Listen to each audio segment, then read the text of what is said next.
You're listening to the AFTERBUZZ TV Network, now the largest new media platform on the web, and your #1 source for after-show entertainment. Very good, Gene. Johnson.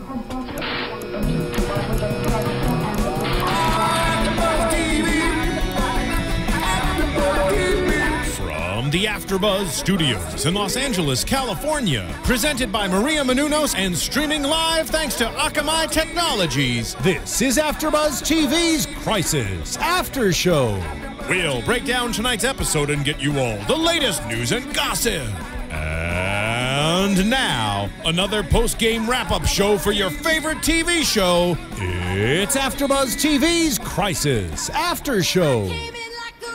Oh, yes. I can't believe she chose that one. That's good. They really did come in like a wrecking ball. Though, it just didn't work like the whole time. Awesome choice. Love, love. Hey, everyone. We are here for Crisis. We are at episode 10 now, found, except we feel like they didn't really find much, is what we kind of agreed. Other than a dead body, which yeah, is that's so sad. Yes, I'm your host, Stacy Ike, and I'm here with my lovely co-host. Introduce yourself, girlie. Hey, Crisis fans, I'm Courtney Tezeno. Again, we said we did not find much this episode. It's interesting because they had the helicopter and they had the negotiations planned out and everything was ready to be found, but there was no way to actually look into the windows of the house. There was still, I mean, Francis still had everything under control. It was I don't understand how he's so good. Not even good. He's so bad he's so good at being bad. Right. Which is ridiculous. Right. I'm like, how are you like? They found you, and yeah. you still and find like, a way around it. You are so evil. It was really ridiculous because Jonas, who bless his heart, I love that. He's like my favorite character right now. He was really scared. He's always the most timid, and he was like, hey, I'm scared. Why aren't you scared? They're literally here at this moment. He was like, we'll be fine. Let's do all this. I mean, I don't think Gibson is scared to die. That is the only way that you are able to like get through all of this. To him, if he dies and his mission sees the end of its course, he's good to go. So I feel like for him, it's but not again, we don't know his missions. His mission. I feel like we're getting close though. But you hate Widener and I hate Widener. Him. I hate Gibson. But at the same time, I'm like, is this really all for Beth Ann? Because every time we get an emotional moment from Gibson, it's about you're doing this because they were going to kill Beth Ann. Like, this can't be. It's not. Beth Ann is the least of his worries. But we're going to jump into kind of breaking down the episode. We saw how it opened up. We got another parent to get involved and do another parent mission, which is, you know, like Courtney likes to say, the puppets, which is unfortunate. So we have this parent who I wasn't expecting at all because he didn't look like one of the parents,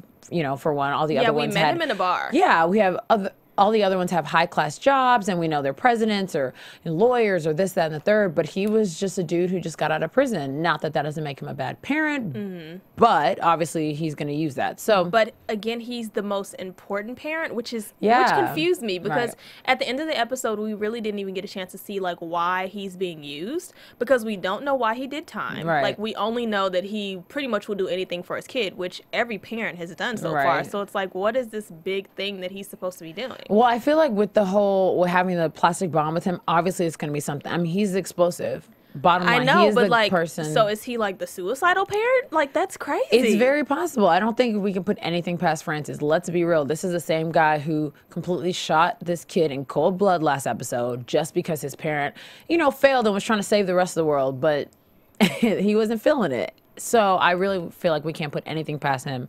And if this parent's bottom line is to be the best and basically do the worst mission, we really cannot assume that he wouldn't kill everyone in there. But where is he? Like, first I thought he was going to blow up the perimeter of so they couldn't which would have made more sense. Yeah, but now we're seeing him in the hospital with the kid, and then now he's back on the search. It's like, nuts. where is he? Who's he going to blow up? What area? I'm just so confused at this point. And the thing is, wow, Francis thought this all through. I will say that I was very upset to find out Francis's sidekick was also a cop. Oh, she is. That really took my heart to another level. Like, I didn't have any populations or anything, but there were some moments that I was very upset. How could she just stay on the evil side? Why are you on the good and evil side? I wish they could see my face right now because that really upset me. Everyone's heart when she betrayed them. And she was like, oh yeah, I've been gone for a week on vacation. I'm back. Oh my gosh. No, but she couldn't. Well, yeah, she was gone for a while, but I'm like, she had been getting all of their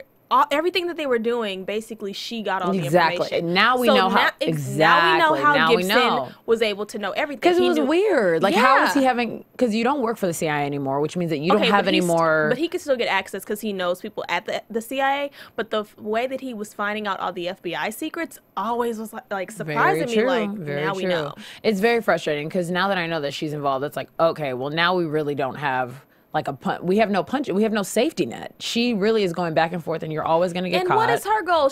Does she have a child? Like, is she getting the $25 She's probably million? Getting the 25. Yeah, I feel like it's all about the money. Though. This is so. Which I'm like, if you get found out, honey, you will not spend any of that money. You will be in jail or dead. And then, okay. Finley and Dunn are awesome cops, and they are so, loyal to their guests and everything, but she, took an oath. She took an oath as a cop she doesn't care. Take care of society, and you would literally betrayed them.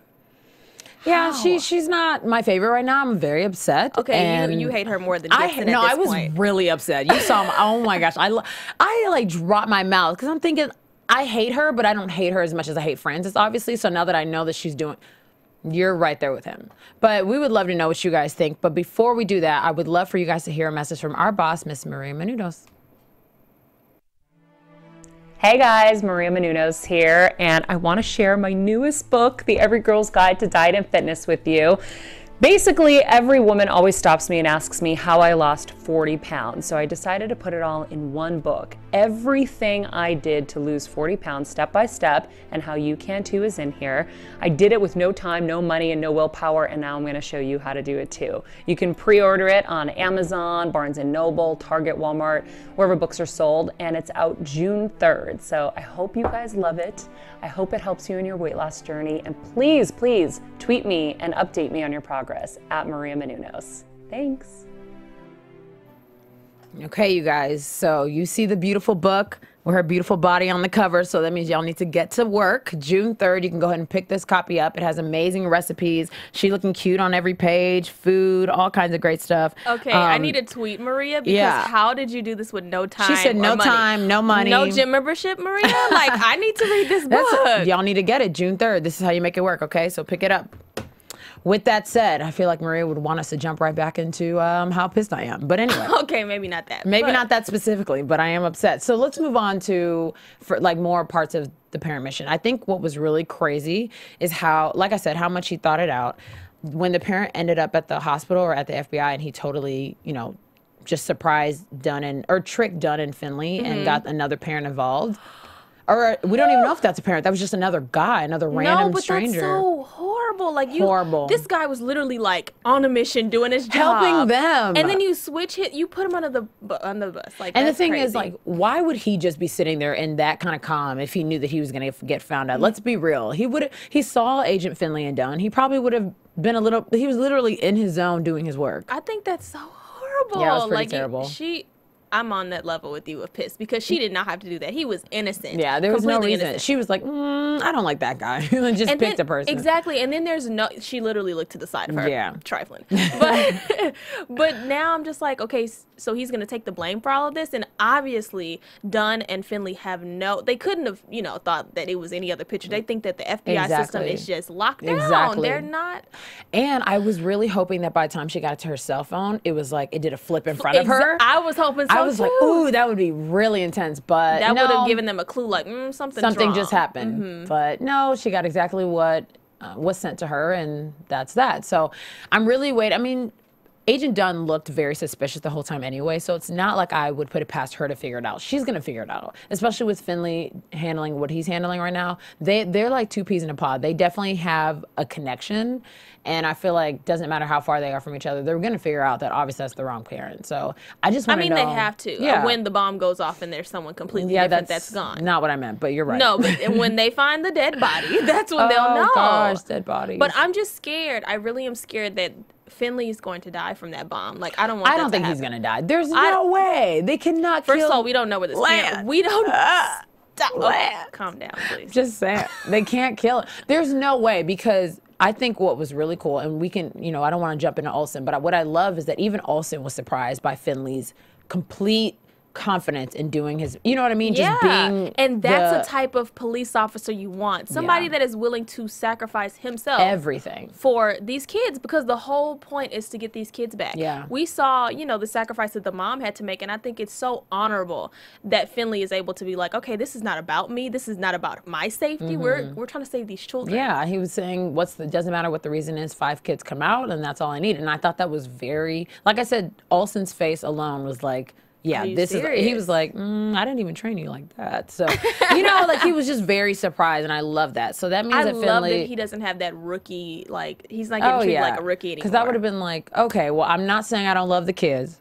I'm just saying y'all need to send me in packed and stacked. And he's going, put his gun down. He saw he put all his badge down. Like, he's going in just straight. And I think, I mean, when you've worked on something this long, there's a certain amount of connection you have to that mission, and I think that he's at that point. He's ready. So he's ready to forget take it all. The parent. I think Finley, I don't care what it's happening. I think Finley's going to come out strong. I really hope so anyway.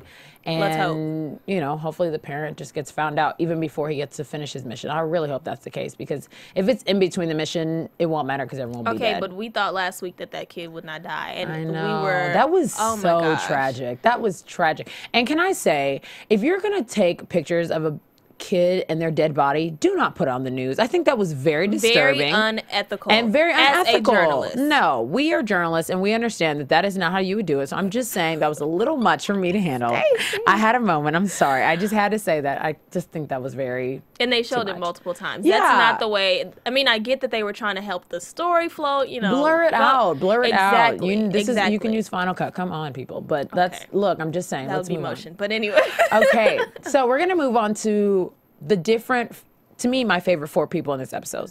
I wouldn't say favorite. Francis versus Jonas, and Widener versus Meg, and just all those dynamics. Obviously, there's so many more dynamics that can come out of that. But what did you think about Francis completely controlling every step that Jonas was making, and then Jonas reacting the way he did?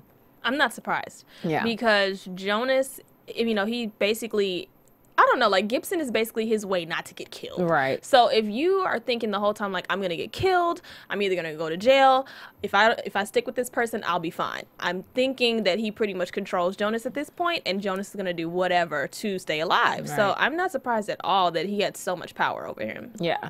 And then I think it's really sad that because I know we were talking about this when Widener called Meg and said, hey, what are you thinking about it? We obviously know, I mean, I know you want to touch on the lawyer and all the stuff that was happening with that, and pleading the fifth, and kind of her being a little bit more discreet about what she knew. And it's scary because I feel like once this all comes out, she's probably going to be right there with them. She's going to be in the same boat as them. And she didn't even realize that she was in, you know, in on this horrible mission between Widener and Gibson. Like, she's right in the center. And I was saying I thought she would be the most important parent because of that. But I mean, I don't know. Like, honestly, after the whole plead the fifth, all those different questions, I'm not going to jump too much into predictions, but I really think that Meg is going to have to sell out her sister at some point. I'm just scared. Why would she be selling out her sister? I mean, they're going to ask her all of these questions, and they're going to ask her about the adoption. Just tell her, and Dunn said at the beginning, you know, she can't even work on this mission if they know that she has a child involved. Very true. So I'm scared now. Like, they're getting way too deep. Yeah, I thought it was really interesting. Why do you even need to ask if she's adopted or not? Well, actually, I understand that, because if her parents are still alive, which they are, then they're going to really want to know what's going on with Amber, because, you know, it's just as much their kid as it is. Well, not just as much, but, you know, it's their biological child. So I definitely understand why they asked that question. I just think it's very intrusive that they decided to ask that, and they think she's going to answer the question. Like, she's not going to put. She's not going to answer any of the questions, but it's the fact that they thought of it that scares me. Exactly. It's just like, they're a little onto this. Like, all those questions. She'll be with the wrong person, and you never know what she'll say under the pressure. And yeah, that's actually a really great topic or a really great point to even think about. Because I was hoping that Meg was a little bit more put together than this, but look, she's just as every other parent. And now she's vulnerable. She's been beaten. Yep. And she's on that type of level. I think at this point she's like, she's bound to crack. And that's what I'm scared of. If she hadn't been beaten, maybe she would have been a little stronger. But I think she's going to crack any day now. Where's her husband? Oh gosh, we talked about that last time. Where are you? I mean, her husband should be like the Asian guy, like, I don't even know you. He should be like that at this point. He's just not there. I don't understand. Where are you? You're not involved. This is a parent. This is your kid as far as we're concerned. I mean, you don't know, you don't have a personal relationship with Susie, and you barely have a relationship with the guy. So why aren't you being the father at the forefront? I'm not hearing anything from him. It's annoying. I mean, we don't see many of the spouses in this situation. We really don't. We have to focus on one at a time. There's so much going on. I guess it's true, but I just feel like somebody needs to support Megan. Obviously, her lawyer is one person, but come on, I mean, he's getting paid to do what he does. So there's no Widener, and there's no Susie's doing what she can. I'm glad that they have a better relationship. Oh, I love that they have a better relationship because now they're helping each other. Yeah, that phone call was real. Yeah, that was good. But what was scary is that right before that, Widener said, "Look, we can either help each other or hurt each other," and I feel like that could go very wrong. I think hurt each other. I mean, let's just be real. Yeah, she's gonna bust out with the secret she thinks she has, and then Widener's gonna take her for a loop. Because he's smart. He's just as smart as Gibson. Oh yeah. And they're both so calm and evil. Like great acting, but like calm and evil. It's horrible. Perfect. No, like, it's perfect. Their acting is so on point that it makes me sick every time they come on screen. Francis is so funny. Like, I wouldn't say funny, but when he was talking to Jonas and he was, don't call my name and get off my arm. I was looking at him and his eyes, his face, he was Francis Gibson. Like, forget who he is in real life. He was Francis Gibson. I was freaked out. I'm like, you're evil on the inside. He's so calm. It was nuts. No, even when he was on the floor with Beth Ann, I was like, this is a sick individual. He is nuts. You just slipped like that. Oh my goodness. Okay, I don't want to jump into it, but can we jump into it? Because I kind of want to jump into it. Okay. We have to so when Beth Ann said, Ian knows what you did, his face changed. I lost His whole demeanor changed. Like, why is his daughter not picking up on these evil ways? Because he was just shaking. He was like, what? What? Like, he had that look at Ian. I'm like, Ian, you're dead. Dang. Oh, the girl. I don't want to get into that. Oh my gosh. Poor Ian. Yeah, it was. And it sucks because, like, what did we expect Ian to do? Of course he should have told Beth Ann. I think so. I definitely think he should have told Beth Ann. Right. But at the same time, it's like, oh, why is he not thinking? Like, he should have meditated on that a little bit longer before. No, really. Before just blabbing it out. And what did I really just see instead? Because, I mean, and I know he said, your dad didn't do it. They made him. Yeah. Like, somebody can really make you in a private room by yourself just kill this guy. Like, but the thing is, that's all he knows. All he's seen is Francis running in and out and looking scared and being Beth Ann's dad. You never want to think your best friend's dad is crazy like that. I know, and that's that loyalty that they have towards him. They trust him, all of them. And now they're just running around like his little puppets, and it irritates me. It's nuts. Because obviously he can kill, and now he's made another guy sick. Like, you just think these kids are getting, they're exiting and they're fine. Like, no, every time you find out somebody's hurt. And then who's the root of it all? Gibson. But the thing is, I'm surprised that I want to know what the guards, I mean, I know it's money that they're getting, but what else? It has to be something. To me, it had to be something else. I don't know. They have to be being threatened to do that job. Because because there's a little too, they were very, well, I would say money's definitely the biggest factor, because at the end of it, he was like, hey, where's my $25 million? Let's go ahead and root that right now, just in case we die or whatever, just so he gets his stuff. But you see, he's one of the main kidnappers that we constantly see, so he has to be a little bit more important. Yeah, there's something else. But I don't know about the others. I'm like, what are they all getting out of this? That's what I want to know. At the end of this, they need a whole summary on the finale of what each person is getting. I want bullet points. Because this is just ridiculous. Like a script. That would be nuts. Literally, this is what this person got. No, there needs to be testimonials. There needs to be testimonials. That's actually really funny. This is what I got out of this one. Like, and then they like take off their mask and unveil. That would actually be, because we haven't seen like half of their faces. I really don't even know what the other ones look like. Well, I would be. What if one of them ends up being the teacher? I mean, who knows? Actually, that's not funny because he died. He's okay, dead. Yeah, let's move on. He's dead. But you know what I mean. So I'm just thinking, okay, we don't really know what the other guys are getting out of it. I see that the main guy is getting $25 million, but what else? And do they expect to die? Or they? Because they completely trust Francis. Like, they're not even questioning. I just want to know, like, what was the contract they had with this guy? It was not written down, I'm sure. Like, I feel like he had to steal them too, because I would not. There's no way I would get into something this serious. Right. Maybe he like fluffed it and made it seem like it wasn't going to be as big, and then they're like, oh, $25 million just to grab some kids? Cool. No. They're come on. Well, actually, you're right, because there's definitely moments that the guy was saying, so why are we going this far? The main guy, he would be like, do we need to do this? Is it necessary? And he was questioning Francis a little bit, but of course Francis didn't let that fly. I think he's smart. He had to like have some fluff contract for them. Like, There's no way that they just all know about this great mastermind plan. That's crazy. Well, what do you think about Jonas's assistant, Ben? He barely mentioned him, but he was saying that he's going to be the one taking care of the soldier that's really, really sick right now that came in and did the shooting the first time. So what do you think Francis is going to do with that guy? Because he has a lot of power right now. He basically has the soldier that was about to kill him. So I actually have no clue. I don't know what they're going to do with that guy. I know he has to be important for the next episode, but I mean, he just has me thrown for a loop on a lot of this stuff because I wasn't even expecting this whole bomb thing to be something as big as what it is. Like, I never would have thought he would have, you know, been able to get into the police department. Like, he's just throwing me for all types of loops. So I have no clue what they're going to be doing with this Ben guy. I think it was really interesting that he immediately asked Jonas. Basically, he's getting any bit of information Jonas has. Like, Jonas has nothing else to offer. He was, okay, who's taking care of the soldier? I got your assistant's name. Awesome, cool. You have this drug, Jonas you're making this. Jonas has no filter. And it's like, if you didn't tell him, then he just wouldn't know, and you'd be helping. So it's like, how good is Jonas? I know he's trying to save himself. No, he's trying to save himself. He's trying to save himself, but he's also not thinking. Like, if he withheld some information, he just doesn't know. But I think that Francis isn't going to let that fly. He's no. He's not a mind reader. No, he's not. But okay, let's say he gave the wrong number. What would happen? No, what if he gave the wrong name? But it would still be attached to a number. I don't know. I just think he's giving too much information. I think so too. I definitely saw that he just wrote it down and was very quick about it. But I think you're right about not thinking. But I think his main reason is, what's his alternative? He really has no alternative. If he decided to withhold information, he's in the same room as Francis. Boop, you're dead. That's how quick he would be gone. Well, I feel like. Come on now, you just got to take a bullet. Like, this guy just die, Jonas. He's just outrageous at this point. You see all the stuff he's doing. Like, Jonas, if Jonas is gone, then the whole mission is done. Widener has nothing to search for. Gibson has nothing to basically hold on to. He has no $25 million.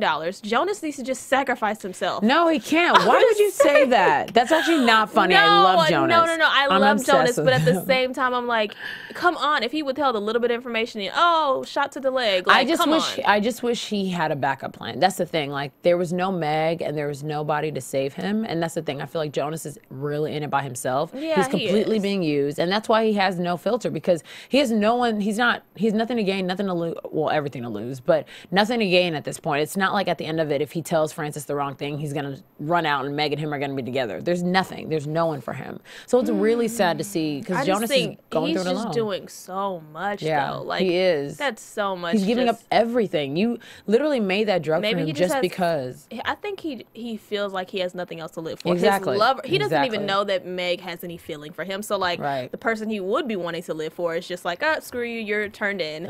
So nothing to live for on that end. And then, like, I don't know if he had family. Like, what the deal was. It's really sad, because Jonas, you really had nothing at the end of the day. I don't know how that happened, but with that said, he has everything. Why doesn't he just go off and be evil with his potion? I don't know. Yeah, like, I know. He could turn on them easily. Like, he's the reason that they're fighting so much. Like, he has. But what would that look like? Like I said, like, I know he's a genuine person, and it's great. But in this situation, it sucks. Dang, Jonas, you really were my man. But you know what? We're going to have to put you on hold because I need to talk about Olson now. And I think Olson, he stepped up. High five to you. He stepped up. You were the director. And I think it's, I'm the director of the FBI. It's like, you are now. Got you. You've been this whole season, but I didn't really see that till this episode. But that's because he wasn't really in on anything. Yeah. Like, everyone else had the key, the keys to the mission. And I think now that he's in on it, and he has, Agent Dunn and Agent Finley as like his right-hand men. Right. He's good now. So and now I think what's power. Cool is he keeps them as his point people. He's not thinking, okay, now that I know the information, I'm going above you guys and I'm leaving you on the desk. No, he's dragging them along with him and making sure they're on point as he's on point. And I love that. I love that I'm starting to see him as like a father figure of both of them, because he really, outside of just the mission, he looks out for them. Like, no other person would be like, oh, you want to give yourself for the 5 kids? They'd be like, yeah, go ahead and do it. Like, he has some compassion for both of them. And I think that is such a great relationship to have as like a boss. Yeah, he's definitely trying to protect them, especially since, Dunn's been through so much in the past couple episodes. We saw that what she had to go through with her sister, and they were both beaten, so he's definitely protecting her. And then Finley has been so honest the entire time. He has no choice but to protect him. There was really only one episode that I feel like Olson was on to Francis or on to Finley when he was coming in and out the FBI without signing in. And like that was the only episode. Other than that, he's been completely straightforward with everyone. I feel like at this point you can't do anything but take care of them, trust them, and let them do their thing because they've done the absolute most. But I really just want to know what Olson is going to do to Widener because he basically outright threatened him. I'm like, Olson, what are you really gonna do? Like, this guy has like all the power. We really have no faith. And I mean, unless you're using Dunn and Finley, unless you're using Dunn and Finley, I don't think that he really can do much. Well, that's the thing. We didn't see any communication between them this episode, but I'm thinking that means it's cooking up for the next episode. It's probably cooking up, but it's not cooking up very hot. I'm sorry, it's just not. It might be eggs, but it's not scrambled. That's all we say. I mean, it's very possible because Olson has been at the back burner this entire season. Like I said, this was definitely the last 2 episodes. He has stepped up, and I really can't. I want to see him continue going. I don't want to see him stop at this point. You know what I mean? I'm not gonna shun him yet. I think there's more to it. No, I think he's doing a great job. Right. I just don't want him. Don't give too much. That's what I want. I mean, I want Jonas to give less, and I want all of them to just give a little less. Like, you're really basically making this just easy for everyone. Yeah, it's hard because, I mean, with Ian, I mean, yeah, everyone else could have just. Maybe Ian shouldn't have told Beth then. Maybe Olson shouldn't have told Widener. But now that the stuff is out there, what are we going to do with it? Yeah. You know what I mean? And like, how are they going to fix it? When I think back on that, I'm like, if they gave less, then like everybody would just be like shaky and scared. No one would know anything. No one would know everything. Everyone would have like this guilty conscience of things that they know and they haven't told anyone. That's very true. That would just be awkward. You know they can't handle it. Because you just be watching everyone know stuff and no one know it. And then they all just have like a blurred out session. Yeah, no. I think I would expect that from the kids. Maybe not everyone else though. The kids, I know I wanted to talk about you know, the kid who passed away last episode. I was really hoping that we'd see his parents this episode just to see how they're feeling. Obviously we know how they're feeling, but to see them in action and to see them maybe jump with the FBI. I was hoping, you know, she's a spy, she has power. So even though she's probably in a lot of trouble right now, before the trouble starts, before jail, prison, whatever they're planning to do with her, I wish she could have jumped on the FBI and helped because she has a lot of information. She has a lot of information, but again, she's trying to trust her right now, and I don't think that she can really jump over, especially if they find out why she, you know, let this big thing, what was it, a cyber attack happen. So I don't think she can really cross over. It's all about the kids, though. I feel like all of the parents, they are still trustworthy. They are, but I think her job is in jeopardy and her life. Like, they are going to kill her in China when they find out. Yeah. So, I mean, she's already lost her son, and she doesn't want to lose her own life. Like, prison is enough. So I think she's really not jumping on that because that's really a huge conflict of interest. So. Yeah, I just wish they could figure out a way to get information for her, maybe without bringing her to the limelight or making sure they got it from her, but just something, because she knows something, and I feel like she's not a done story. I mean, maybe she is, but to me, they brought the kid up so much this episode that I was hoping that somewhere the parent would come in. But yeah, I think they mainly just brought it up as a lesson to the next parent, and I think that's sick. Yeah, it was pretty terrible. Absolutely sick. Definitely pretty terrible. But I'm not sure what else you're thinking, but do you want to jump into predictions? Sure. Predictions. Your AfterBuzz TV. And the flashing lights. Awesome. Guys, my family's in studio and my mom is like sleeping. I mean, we don't want to put the camera on them, but yeah, she's like snoozing on the Crisis can't hit everybody. No, sometimes it's too much for the soul. It's cool. It's cool. It's okay. But with that said, yeah, it is late in LA right now. But with that said, what do you think of your predictions?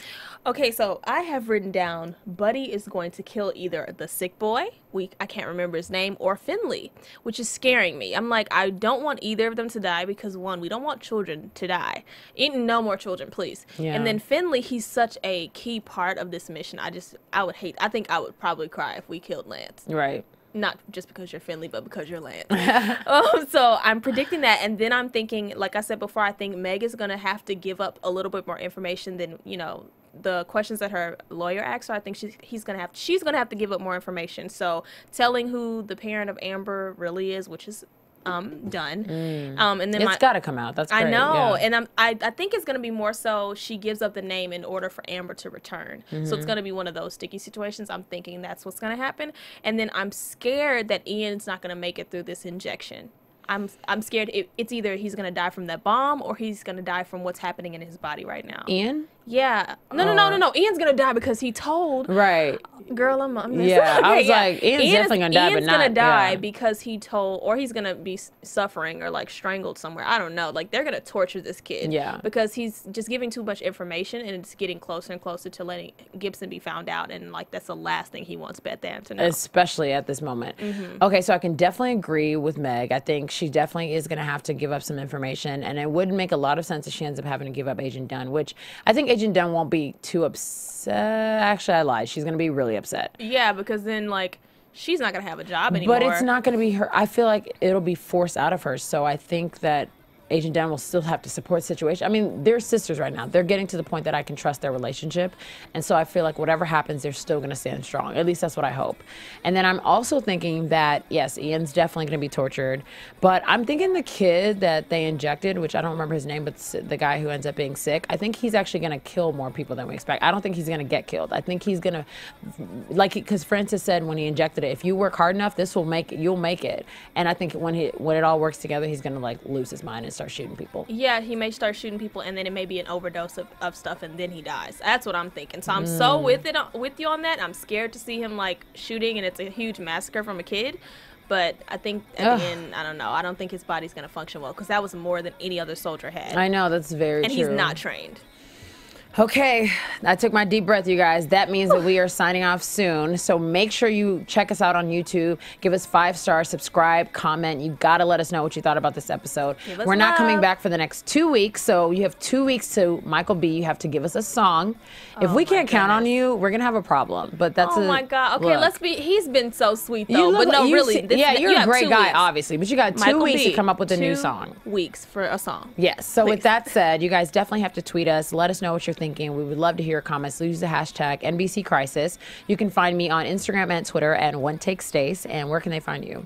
And Crisis fans, you can find me at Teznos on Instagram and Twitter. Please tweet me your thoughts. This was a crazy episode, and we have 2 weeks for predictions, so give us all of your thoughts, guys. All right, we will see you guys in 2 weeks. Bye. Bye. Have a good night. From executive producers Maria Menounos, Kevin Undergaro, Phil Svitek, and the entire AfterBuzz TV staff, we would like to thank you for listening to the AfterBuzz TV network. To watch or listen to other after shows and post comments or questions, be sure to visit AfterBuzzTV.com. I'm Sir Richard Wentworth, and this has been a presentation of AfterBuzz TV. Buzz you later. The views expressed herein are those of the hosts only and do not necessarily reflect the views of AfterBuzz TV or its owners or principals.